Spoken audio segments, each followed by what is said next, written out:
If you enjoyed looking back at the commercials based on Resident Evil 2, including the RE Survivor commercial, then you might like what's in store for the magazine ads based on Resident Evil. So let's begin with the ads based on the first Resident Evil game. This one looks interesting. You get the idea that it's a horror game, you're going to be in a similar situation running away from someone or something. It's got a caption that reads, "If these walls could talk, they'd scream." Which now makes me want to see a game including screaming walls. That sounds like a funny and gritty concept. But you also get 3 gameplay images, so they let you in on what this game is all about. Then in the bottom right corner, you see that the Resident Evil logo has a close-up of someone's eye. It could be the original background eye that's used for the main menu of the game, but it kinda looks like a close-up of Jill's eye.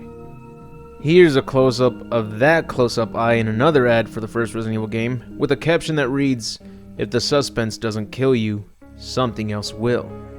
I feel like I've heard that quote almost everywhere. Maybe it's because I cover too much Resident Evil content, so I see it everywhere. Besides that, this close-up shot of someone's eye tends to be the iconic background logo for the early Resident Evil games, so it works for an RE ad, or for Turok 2. The Maximum Video Game magazine included the first Resident Evil as the front cover of one of their issues, which covered the game before it was released. So the front cover of the magazine here could be an early version of the zombie devouring Kenneth's body. The Resident Evil DS ad was awesome. This was probably the last ad that included the original Nintendo DS since Resident Evil DS was released on February 7th of 2006, and the DS Lite was released a month later. But that's kind of a good thing since the original DS has that old school appearance, so it fits well with the era of the game. If you haven't played Resident Evil DS, trust me, it's worth trying out, especially if you loved the first Resident Evil game. The ads for Resident Evil 2 weren't really as memorable as the rest of the ads for different RE titles, but some gaming magazines used Resident Evil 2 as the front cover of their magazine, and these were epic. Well, some of them are great, others aren't. Like the ones using 3D polygons. Like most computer graphics, they don't age well, but they sure look hilarious on the bright side. Leon kinda looks like a crash dummy here. This one has a similar cover to the original Doom game. Leon and Claire's 3D designs look outdated, but the Licker and zombie designs do hold up. I'd like to see a redesigned version of this, but as a poster so we get to see every little detail in this image. The Tips and Tricks gaming magazine used a very unique visual representation of the game. Leon's character model looks a little bit outdated, but not enough to distract from the true masterpiece, which is the design of the G creature behind him. I also love the little caption they added down here saying, "I hope this is not Chris's blood." A very good reference to one of Barry Burton's quotes in the first game. The Hyper Gaming magazine used a really detailed female zombie from RE2 to hype up the game. And as you can see, this is the same iconic female zombie design that was introduced in RE2, but I've never seen it this bizarrely detailed up close, even when we compare it to the remake version of RE2. The illustrator did a stunning job with this one, but this art style isn't the only one that can make a zombie from RE2 look even more terrifying. Look at this one. This is from Prima's Unauthorized Game Secrets. What do you say to this? It's very uncanny. Its details aren't as realistic as the previous illustration, but it's just as unsettling, or heck, even more unsettling than the previous one, at least in my opinion. Imagine if Capcom went with this as the front cover of the game. It would surely leave its mark on a game cover that you'd never forget. The Survivor 1 ads were as clever as they come. Once again, I gotta admit that advertisers sure knew how to make a bad game look good, and they aren't wrong when they describe the game either. Like this one, same nightmare, different hell. That's so true. It is the same nightmare, but definitely a different hell. A boring, lackluster, buggy, infuriating hell. If you do get this game, then listen to this ad. Don't pick up and play, pick up and pray. The Code Veronica ads were both good in advertising the game with ads in between the pages and the front cover of a gaming magazine, mentioning it's disturbingly real, with the player hiding behind his couch. Or this close-up of the player with a text that reads, "You may laugh in the face of fear, but it's a nervous, unconvincing laugh." That's the best way to describe most online opponents on Injustice 2, to be honest. My favorite ads were the ones based on Resident Evil 3 Nemesis and the Outbreak games. I love how we get this close-up shot of a realistic-looking nemesis on most of the RE3 ads. It's something we don't get to see in the game, even in its cutscenes, since the cinematic graphics weren't detailed enough to make Nemesis look like this.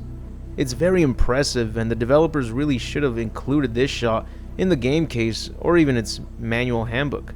I guess if RE3 was released today, it might have been included as a double-sided cover. Best example I can think of is the new Doom game. My first time seeing this ad was when it was included in the back of a video game magazine that I checked out from the public library, and I never wanted to return it just because it had this terrifying realistic shot of the Nemesis, and at the time I had only played the demo of Resident Evil 3.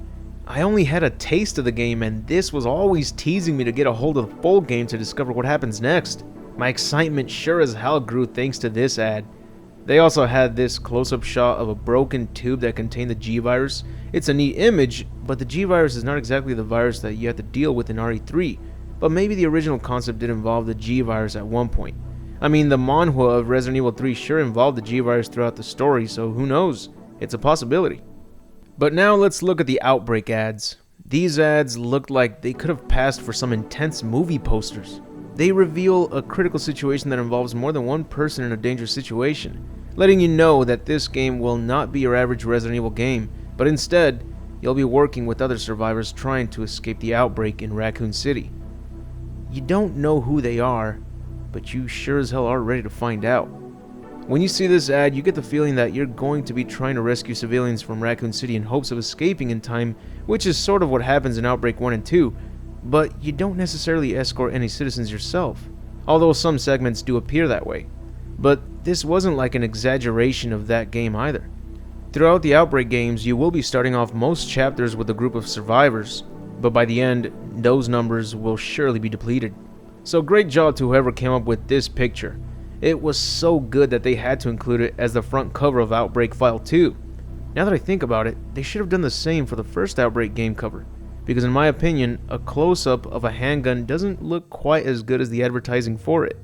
You can see that they did place the same zombies from the ad into the game cover, but with the handgun covering most of the center, including the cropped image of a building on fire, that just doesn't work. I don't see why they had to crop the background image at all. Plus the handgun firing to the top right corner, why? It's a neat visual to see the reflection of a zombie through the handgun, but it's not something we haven't seen before. So they definitely should have gone with the advertising image as the true front cover. As a side note, the PAL version of the game did receive a different front cover, a better looking one, but I don't see why the background is completely white. Is it supposed to represent fog since you can barely see Raccoon City on the bottom part of the cover? What do you guys think? So those were all the ads I wanted to revisit, as they do deserve a lot of praise for their work, and they shall be remembered even when they advertise the bad games. By the way, I mentioned in the previous video that I'd be giving a shout out to the one with the best comment, and that goes to 2 comments. Shout out to Too Many Monsters. I very much liked this comment of yours. Stories like this are what I'm always looking forward to seeing in the comment section, because I know we can all definitely relate. Pause the video to read the comment because it's worth reading. And shout out to Fuck You. I love this pun name. That's how you get creative with duking the censorship Cantonese. See? Cantonese is a way of duking the first syllable of that word. And wordplay is not only fun, but the algorithm isn't programmed to have a sense of humor, so it's a win-win. And with that said, that's it for the video. If you enjoyed this video, please make sure to leave a like, as apparently now it doesn't even matter if you hit the notification button. The like button is the only thing YouTube is permitting us to use as a way to send more traffic to that video. Also, if you'd like a shout out, leave a comment and the best comment will be featured on the next video. If you're a Patreon supporter, check out the exclusive videos on my Patreon. Go support the channel, which is only $1. Sacrifice that McChicken for extra quality content, my friend. But anyways, I'll see you all in the next video, and remember to have an awesome day.